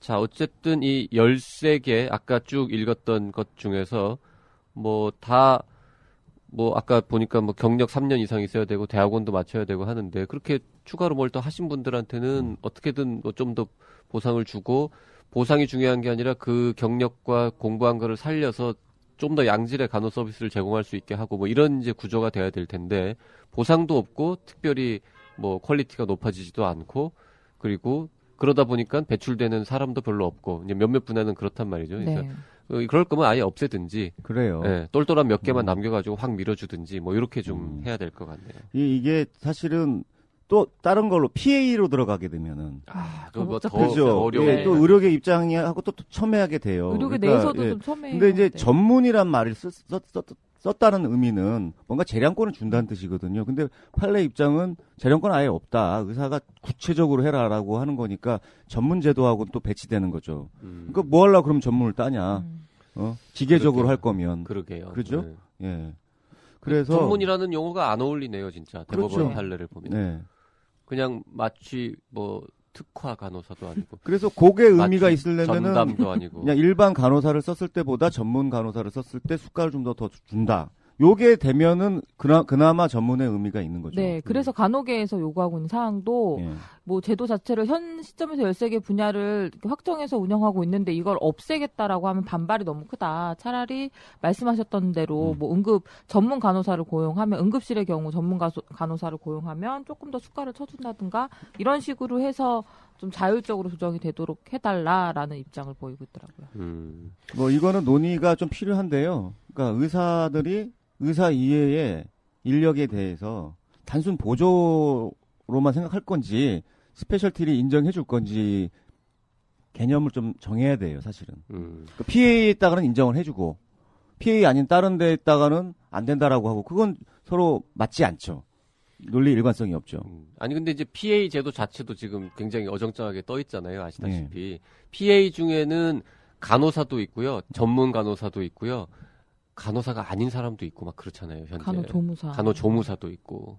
이게 이제 어정쩡하게 지금 맞물려 있다 보니까 PA 문제를 정리하는 거하고 전문 간호사 제도를 뭔가 이렇게 명확하게 하는 거하고는 밀접하게 연관이 되어 있지만 어떻게 보면 또 이게 원샷으로 해결할 수 있는 문제는 또 아닌 것 같기도 하고. 간호계에서는 PA를 전문 간호사의 한 분야로 넣어서 합법하는 방향에 대해서 좀 고민하더라고요. 간호계에서는 전문 간호사를 사실상 PA로 이렇게 완전히 일치시키는 방향, 뭐 이런 것도 검토해 볼 수 있을 것 같긴 한데. 그러니까 다른 간호조무사나 의료기사들이 PA가 되면 안 된다라는 입장이니까요. 하여간 뭐 이런 전문 간호사하고 의사하고 직역 갈등 뭐 이런 것들이 사실은 자기들의 어떤 권한, 그러니까 행사하지도 않을 권한을 확대하시는 걸로 가는 게 아니라 국민의 보건 안전을 도모하는 쪽으로 그리고 국민건강보험 재정을 절감하는 방법으로 이 지향점이 있으면 그 논의는 의미가 있는 거고요. 자기 권익만 챙기려고 하다 보면 국민들한테 외면 받겠죠. 네. 근데 이제 뭐 의료비는 계속 증가하고 보험 재정도 한계가 있고 뭐 서로 다들 이제 옛날보다 힘들어졌다고 하니까 무슨 제도의 개편에 관한 논의만 나오면 나의 수입에 영향을 주지 않을까를 본능적으로 제일 먼저 생각을 하다 보니까 자꾸 이제 진전이 안 되는 그런 거겠죠.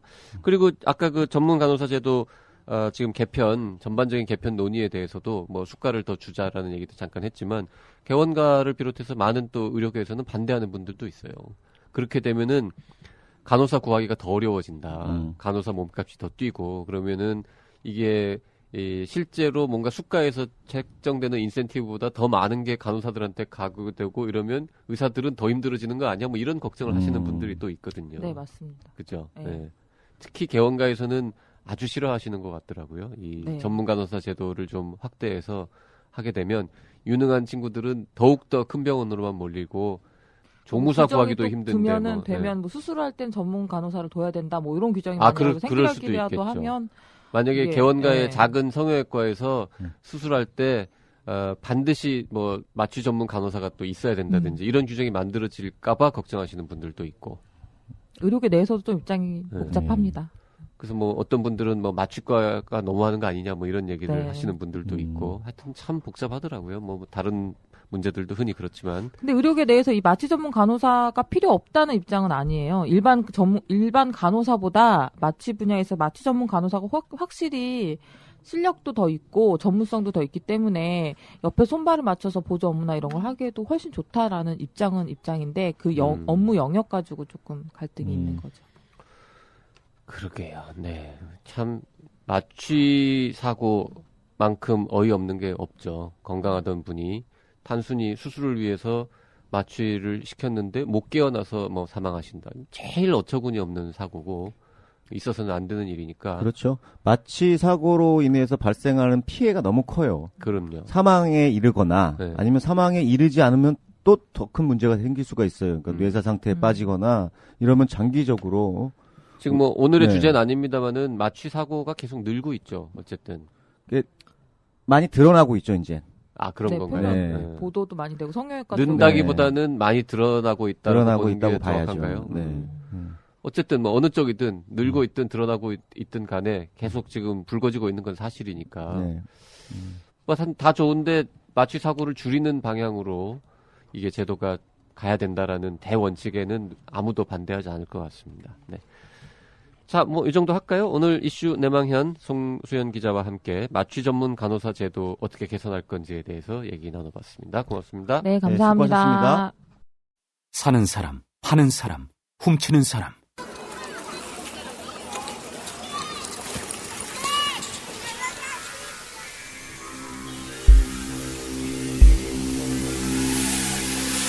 레드마켓, 인체를 팝니다. 장기와 뼈, 살아있는 사람을 사고 파는 섬뜩한 지하세계. 삶과 죽음이 냉정하게 현금으로 거래되는 시장. 전 세계 장기 브로커, 뼈도둑, 혈액농장, 아동 납치범 추적에 관한 이야기. 레드마켓, 인체를 팝니다. 서점에 있습니다.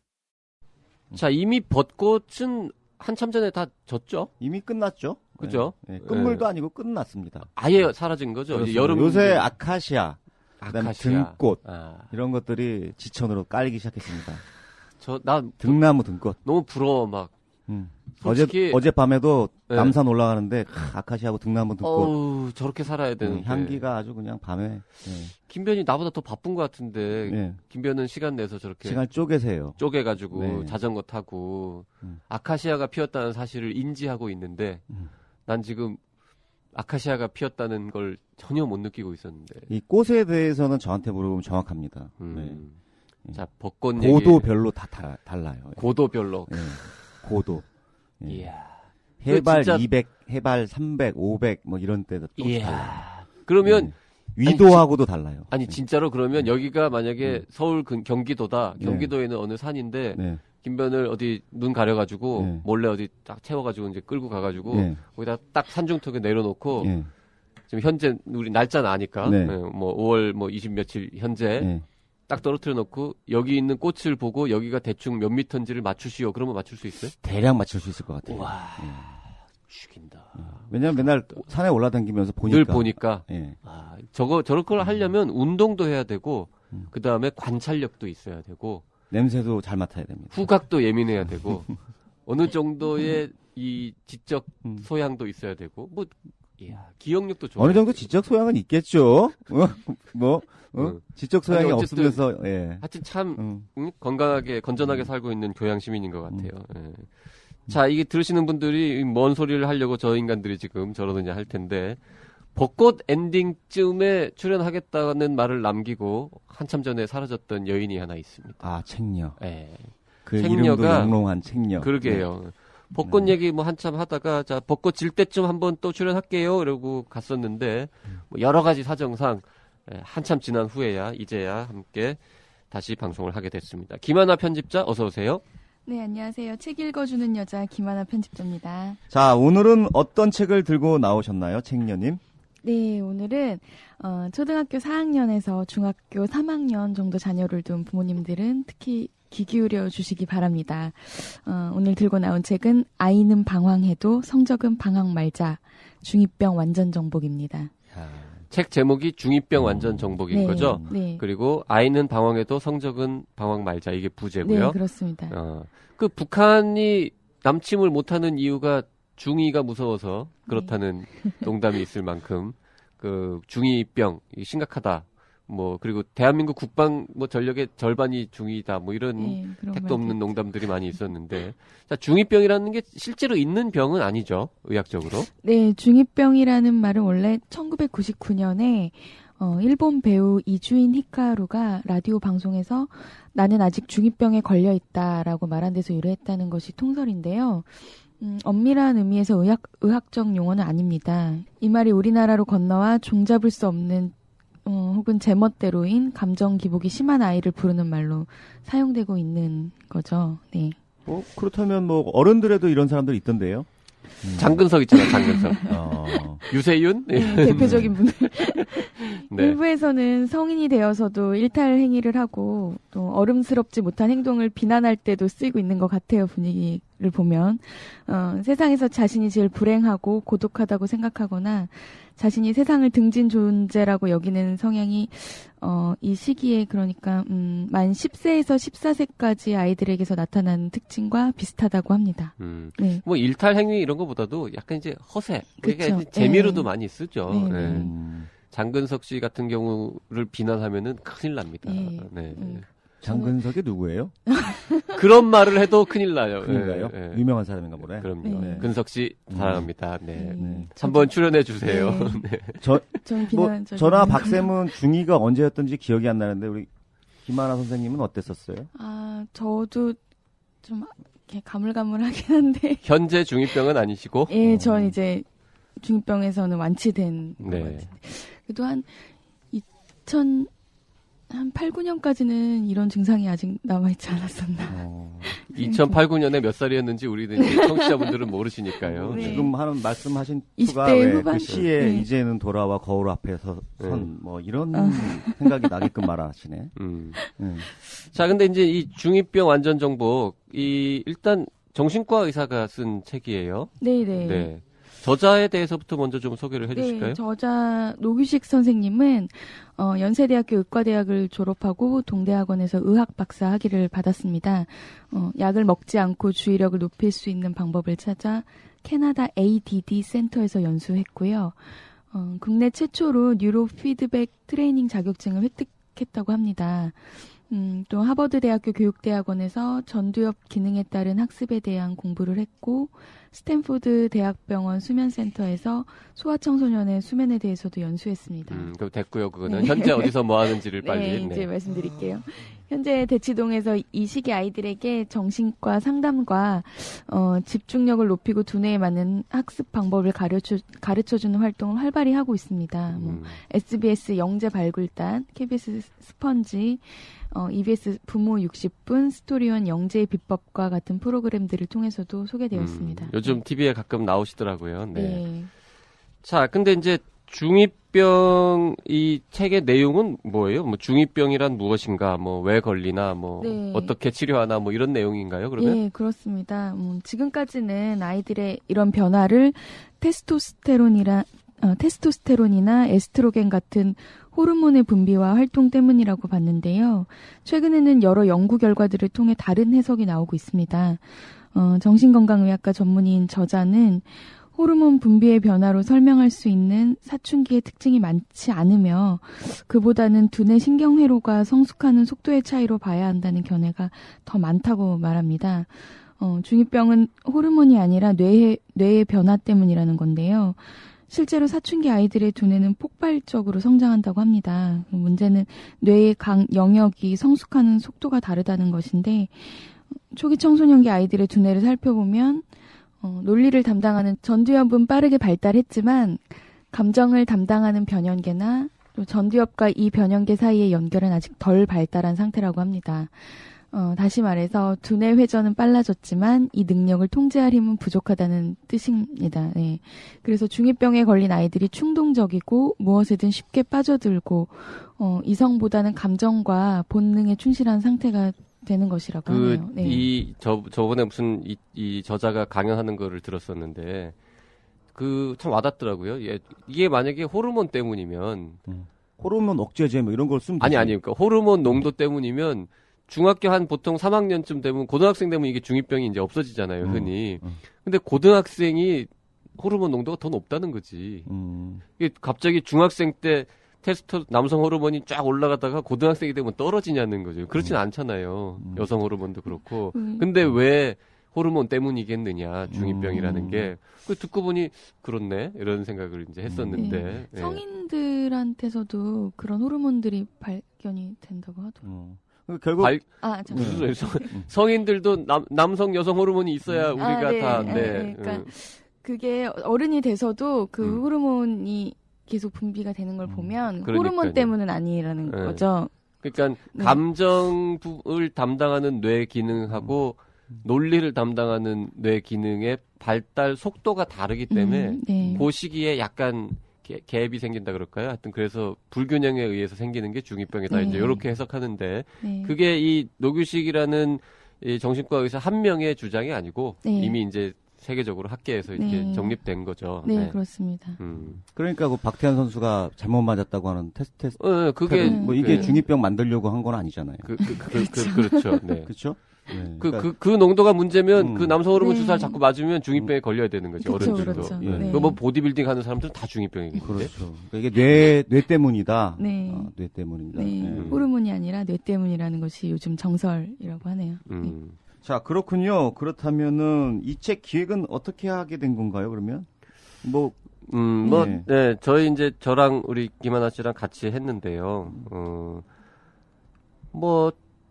중2병이라는 말이 하도 많이 나오길래 어느 날 회의하다가 중2병에 대한 관심이 이렇게 높은데 중2병에 대한 책을 한번 내보자. 뭐 이런 이제 단순한 생각에서 시작을 했죠. 그러니까 국내 최초겠네요. 중2병에 대해 다뤄온 의학 관련 서적이. 그렇지는 않아요. 않아요? 이 책보다 약간 이제 좀 떨어지는 책들이 한두 개 더 있기는 합니다. 떨어져요. 가격이? 아니, 좀 품질이. 네. 그런 자만은 어디서 나오지? 네. 그래서요. 떨어지는 책을 쓴 분도 아는 분인데 그분은 아마 이 방송 안 들으실 거기 때문에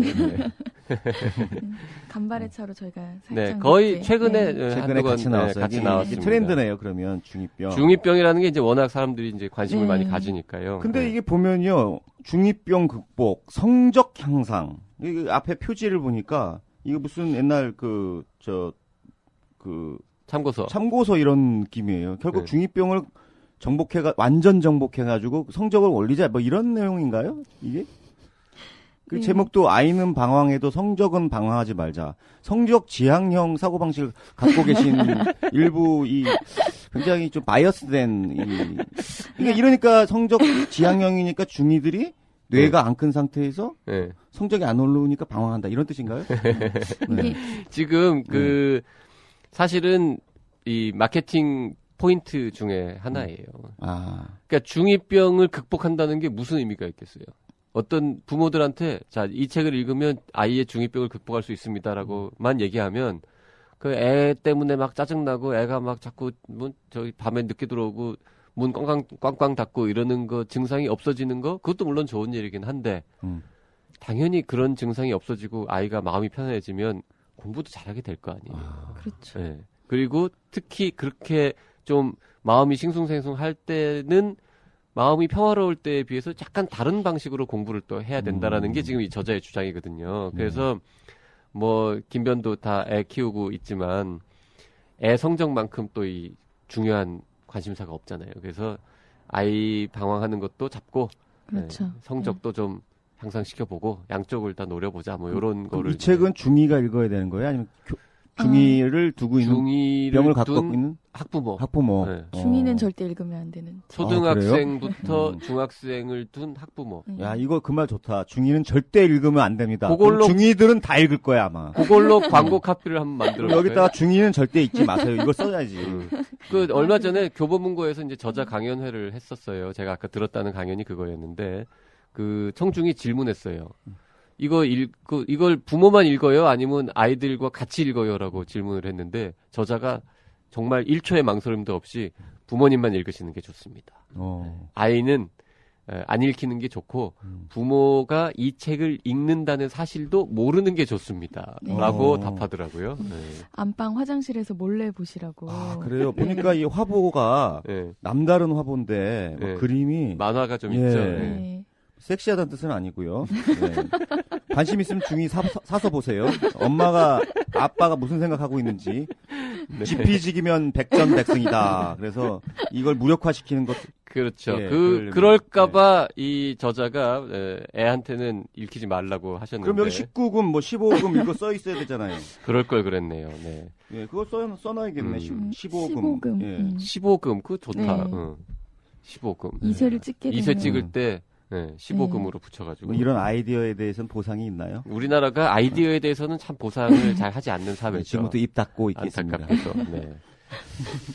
자, 뭐 구체적인 이 저자를 불러다가 얘기를 나누는 거는 나는 의사다에서 이미 한번 해가지고 책 내용의 얘기를 길게 하긴 좀 어려울 것 같은데 뭐 그래도 간단하게 우리 청취자분들 중에도 이제 초, 중 아이들 키우는 분들이 많을 테니까 내용에 대한 소개도 좀 잠깐만 좀 해주시죠. 우리 청취자에는 중2들은 없나요?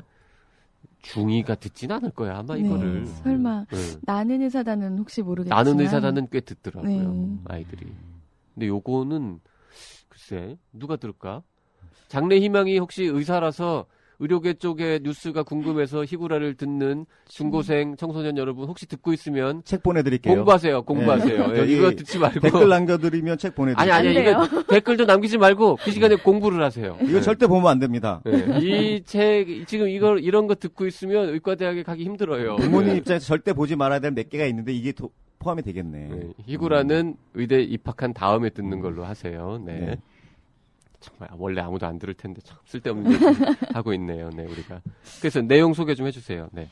이제 그러니까 중2로 대변되는 아이들, 그 시기 아이들이 이제 제일 문제 중에 하나가 스마트폰이잖아요. 그래서 스마트폰 사용을 뭐 관리하는 방법이라든지.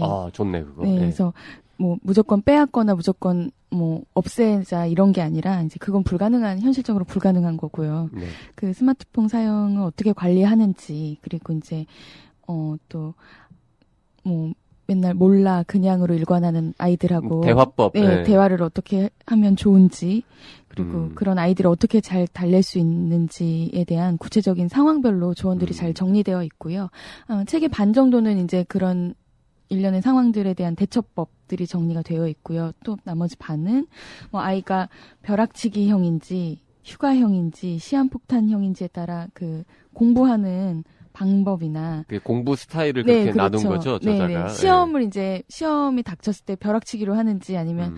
시험 기간에 이제 일찍 끝나니까 휴가처럼 시험 기간을 생각하는지 또 너무 예민해져서 시한폭탄처럼 아이가 행동하는지에 따라 부모님들이 조언해줄 수 있는 공부법이나 또 그 공부에 필요한 6가지 전두엽 기능 같은 것들을 추가해서 계획적으로 학습 지도를 할 수 있게 구성되어 있습니다. 그리고 이제 각 장이 끝날 때마다 그 장의 핵심 내용을 연습 문제로 만들어서요. 부모님들이 다시 한번 확인하실 수 있도록. 자기가 제대로 이해하고 읽었는지. 네, 그렇죠. 네. 이 내용이 이제 적지가 않거든요. 그래서 이제 장별로 체크하고 넘어가시면 연습 도움이 될 문제 겁니다. 이게 지금 표지에 그 옛날 기억나시죠? 그 나폴레옹 사진 있는 네. 참고서였잖아요. 네. 완전 정보. 여기 지금 나폴레옹 만화가 표지에 있고요. 연습 문제 또 되게 뭐 문제도 웃긴 거 있어요. 뭐 예를 들어서 지금 하나만 이렇게 읽어보면 빈칸 채우는 거거든요. 여자 여학생인 그러니까 딸이 남친이 있다는 말을 아빠가 들었어요. 그래서 남자친구라니 어느 녀석이야 당장 쫓아가서 혼쭐을 막 흥분을 하고 있으니까 엄마가 이렇게 말하고 있어요. 아빠를 말리면서 여보 그렇게 반응하면 안 돼요. 이성 친구가 생기는 것을 알게 되었을 때 개방적으로 땡땡땡땡땡 해주는 모습을 보이는 것이 중요하다고요. 이게 이제 문제예요. 김변 맞춰보세요. 네. 자 1번 자, 개방적으로 무엇 해주는 모습을 보여야 한다. 1번 인정, 2번 협박, 3번 현실 부정, 4번 호적을 정리. 네, 이렇게 보통은 그 답이 낱말이 긴 게 답이던데. 호적을 정리해주는 모습을 보여주는 게 중요해요. 네. 이제 그렇게 되면은 땡 이러고 이제. 그렇죠. 인정이 답일 것 같은데요. 인정? 아니 뭐 당연히 인정이 이제 답인데 네. 문제 형식으로 이런. 그러니까 인정을 해줄 때 진짜 진심으로 인정을 해줘야지. 그래? 뭐 이런 식으로 인정해주면 또 안 될 텐데. 근데 저는 그 제가 기획자이기도 하지만 제일 이 책의 가치 있는 부분 중에 하나가 성적 향상 부분보다도 이 아이들과 대화하는 방법, 그 부분을 자세하게 설명해 준 부분이 참 훌륭하다고 생각을 했어요. 대화하는 방법. 네. 그러니까 아이들이 흔히 쓰는 말, 그거 알아요? 중2가 제일 흔히 쓰는 말 3개. 그게 뭐 그냥 들어갔을 하나가 그냥, 또 하나가 몰라, 또 하나는 내가 알아서 할게. 냅둬 뭐 이런 거라는 거죠. 그래서 그런 말을 들었을 때 부모들이 때려야죠. 흔히 이제 때리고 흥분하고 네. 뭐 이 자식아 이런 네. 반응을 보이는데 네. 그 아이가 말하는 그냥이라거나 몰라의 의미가 속뜻이 무엇인지 그거에 대해서 상황에 따라서 어떻게 대처해 주는 게 좋다라 뭐 이런 조언들이 있더라고요. 그래서 저도 우리 아들이 중2에 있을 때 중2병을 좀 고친 적이 있었는데요. 때려서? 아니요. 같이 자전거 타고 있는데 한쪽에서 어떤 애가 자전거 타고 오는데 함부로 타는 거예요. 네. 그래서 걔 때문에 제가 이제 넘어졌어요. 그래서 제가 그 아들 앞에서 걔한테 너 중2지 이렇게 물어봤어요. 네. 그랬더니 예 아저씨 죄송해요 그러더라고. 오. 그래서 딱 보내고 난 다음에 중2들은 다 저렇지 그랬더니 그러게요 저도 중2인데 참 그러네요 이렇게 얘기해. 개념이 없는 거지 그냥. 뭘 개념이 없어요? 저도 중2네. 주의력 없고. 그러니까 아니 아들 중이가 중이 같은 다른 중이를 보면서 아 나는 저러지 말아야겠다. 그걸 느끼더라고요. 그러니까 걔는 중2병이 아닌 거지 그러니까 김변 아들은 아니었던 거죠. 그런가? 멀쩡한 애잖아 걔는. 아니 저번에 제가 이게 초기 방송 들어보면 알겠지만은 같이 자전거 타는데 말도 안 하고 돌아가고 막 그러잖아요. 그런 적이 있어요. 아들이? 그래서 저는 그 어디 깨구렁텅에 빠졌는 줄 알고 거기 뒤지고 있었는데 집에 가서 유유하게 밥 먹고 있더라고. 전화도 없고. 야. 그래서 어떻게 개념이 없는 거잖아요. 진짜 걱정될 거 아니에요. 진짜 걱정했었죠. 당연히 갑자기 같이 자전거 타던 그러니까 아들이 그때 없으면 얘기했는데 어디 넘어졌나 게임하다가 자기가 질 것 같으니까 그냥 게임 닫은 거예요, 그냥. 응? 좀 전에 지기 싫어서. 딜리터 시킨 거예요, 그거. 뭐죠? 뭐 컨트롤 뭐 누른 거지. 앞에 사례를 들으니까 굉장히 훌륭한 학생으로 들렸는데 그랬던 애가 자전거 타다가 집에 갔다니까 중2병이었네. 네, 그랬던 애가 그걸 보더니 내가 저렇게 생각 없이 다니면 안 되겠다라는 걸 좀 느끼는 것 같더라고요. 그래서 별로 그 이후에는 그걸 보고 중이스럽게 하지는 않았던 것 같아요. 자, 뭐 더 길게 막 광고하면은 우리 또 청취자분들이 또 너무 심하지 않냐 뭐 이런 얘기 할 것 같으니까요. 네. 뭐 끝으로 뭐 하나 더 추가하실 말씀은 없으세요? 그 저자가 10년 넘게 이제 대치동에서 관련 클리닉을 운영하면서 많은 아이들을 만나셨거든요. 그래서 그 생생한 사례들, 물론 가명으로 그 사례들도 많이 담겨 있어요. 그래서 여러 유형별로 공감하실 수 있는 내용들이 쉽게 소개되어 있으니까요. 한번 읽어보시면 정말 네. 도움이 될 것 같습니다. 네. 네. 그 뭐 아이들 스타일에 맞는 학원 고르는 법 뭐 이런 예, 내용도 그런 것도 들어있더라고요. 아, 예. 근데 네, 하여튼간 뭐 이런 데 관심 있는 분들이 있으니까. 네. 네. 자, 알겠습니다. 이 책은 이제 한번 중2병 아이가 있으면 읽어보시고 네. 반드시 아이들한테는 눈에 띄지 않도록 그렇습니다. 관리를 네. 해주시고요. 네. 네. 자, 김하나 편집자 너무 오랜만에 왔는데 다음 출연 계획은 언제 있어요? 장마 때? 밤꽃 필 때 오시나요? 밤꽃 필 때, 벚꽃 필 때. 여름 휴가 때? 뭐 언제 오실 계획이세요? 다음은 조금 빨리 올 수 있을 것 같은데요. 다음 주나 다다음 주 사이에 한 좋은 경영서 한 권 들고 제가. 경영서. 예. 알겠습니다. 예, 기대해 알겠습니다. 보겠습니다. 네. 네, 수고하셨습니다. 수고하셨어요. 네, 감사합니다. 의료 민영화, 원격 진료, 고괄수가제 3대 비급여. 대한민국 보건의료에 관한 모든 궁금증이 단박에 풀린다. 복잡하기 짝이 없는 한국의 의료 현실을 이렇게 선명하고 친절하게 그려낸 책은 없었다. 개념 의료. 왜 병원에만 가면 화가 날까? 교양 시민을 위한 개념 있는 의료 이야기. 더 건강한 대한민국을 위해 우리 모두가 알아야 할 불편한 진실. 정치 사회 분야 베스트셀러 개념 의료. 온라인 오프라인 서점에서 절찬 판매 중. 오늘 히포크라테스는 여기까지 하겠습니다. 네, 히구라 청취 소감은 페이스북 청년의사 라디오, 팟빵, 아이튠스 댓글이나 이메일 라디오 doc.co.kr로 보내주시면 됩니다. 1666-1895로 문자 주셔도 됩니다. 네, 지금까지 PD 곽성순, 작가 김은영이었습니다. 들리는 신문 히포크라테스 2015년 5월 22일 방송 마치겠습니다. 감사합니다. 안녕히 계십시오.